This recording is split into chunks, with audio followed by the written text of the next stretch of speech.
You've probably noticed it, the quiet, creeping pain every time you open your wallet. Groceries that used to cost 50 now cost 70. Rent, insurance, cars, even coffee, everything is rising. Everyone calls it inflation. But what if that's not the real reason? What if prices are rising not because your money is worth less, but because the system is designed to make you chase what's slipping away? For decades, we've been told a simple story. Prices go up when money loses value. But that's not the full picture anymore. Something deeper is happening, a structural shift in how value, ownership, and profit are distributed. The world isn't just experiencing inflation, it's experiencing extraction, a slow, deliberate transfer of wealth from those who work to those who own. Since the 1980s, the cost of almost everything essential, housing, education, healthcare, has exploded.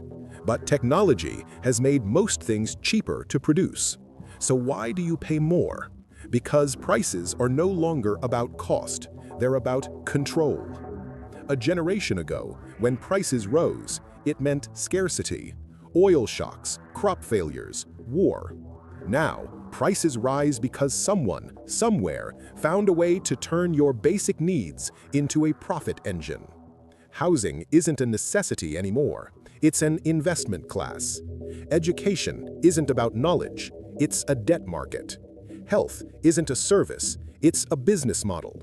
The modern economy doesn't raise prices because it must. It raises them because it can. A few decades ago, most families owned their homes, their cars, even their appliances outright. Today, ownership has been replaced with subscription, financing, and rent. You don't own your phone, you're leasing it. You don't own your car, you're paying it off. You don't own your software, your movies, your music, you're renting access to them. And that's not coincidence, it's design. The system discovered something powerful. When people own things, money stops moving. But when they rent everything, money never stops. It's not inflation, it's monetization of existence. Inflation is visible, you can measure it. Dependency isn't, but it's far more profitable. Think about housing. A home used to be a place to live. Now it's a speculative asset. Large investment firms buy thousands of homes, take them off the market, and rent them back to the people who once could have owned them. You don't need to raise prices when you can just remove ownership from the equation. That's not inflation, that's financial feudalism. The same thing happened in healthcare, in education, in data. Everywhere you look, middle-class security has been converted into perpetual payments. You can't escape the treadmill because you're not supposed to.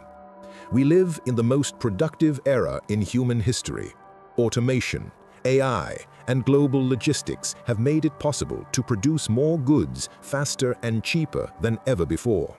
So why does it feel like you're working harder for less? Because the rewards of productivity no longer flow downward, they flow upward.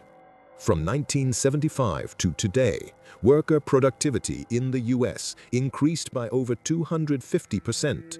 Wages, barely 10%. That gap is the story of our time.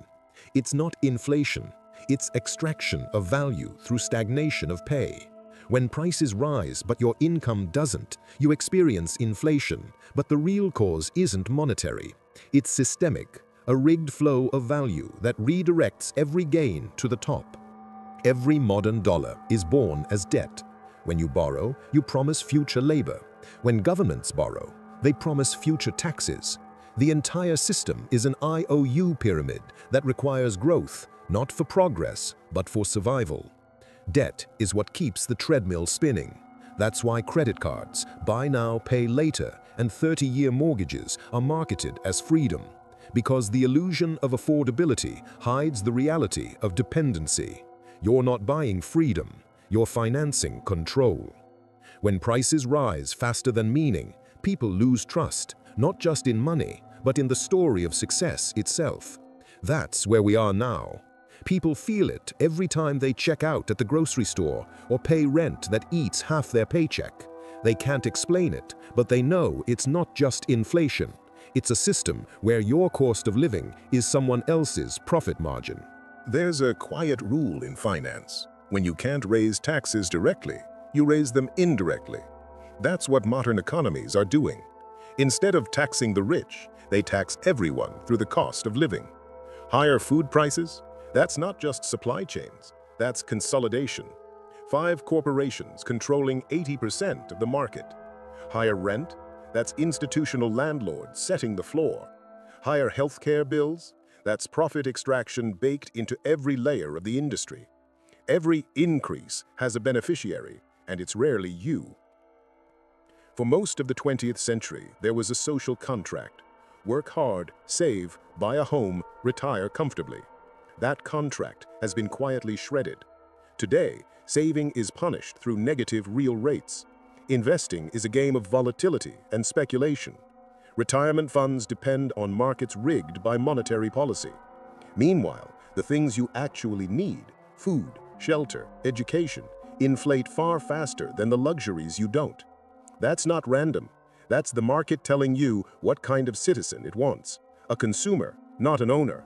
A borrower, not a saver. A renter, not a free person. Inflation is easy to blame because it's abstract. You can say it's the Fed or it's the war and move on. But the real problem is structural. We've built a global system where power doesn't create value, it extracts it.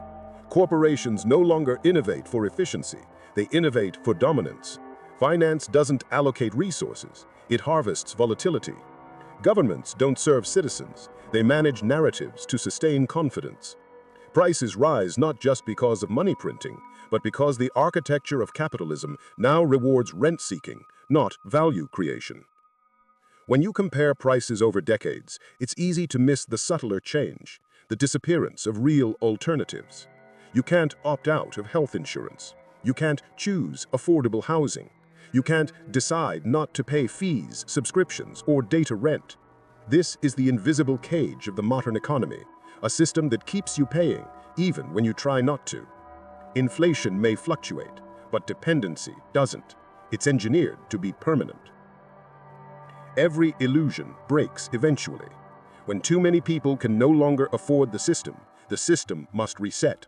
Through crisis, reform, or collapse. That's what's coming. A once-in-a-generation correction, not of prices, but of power. Because this isn't about inflation anymore. It's about who benefits when everything costs more, and who finally refuses to pay. So the next time someone says everything's getting more expensive, don't just nod and blame inflation. Ask who profits from the price. Ask why are we paying more for what costs less to make? Because behind every dollar you spend, there's a quiet transaction, not just of money, but of power. Inflation may fade, but the system that feeds on dependency, that's the real cost, and it's still rising.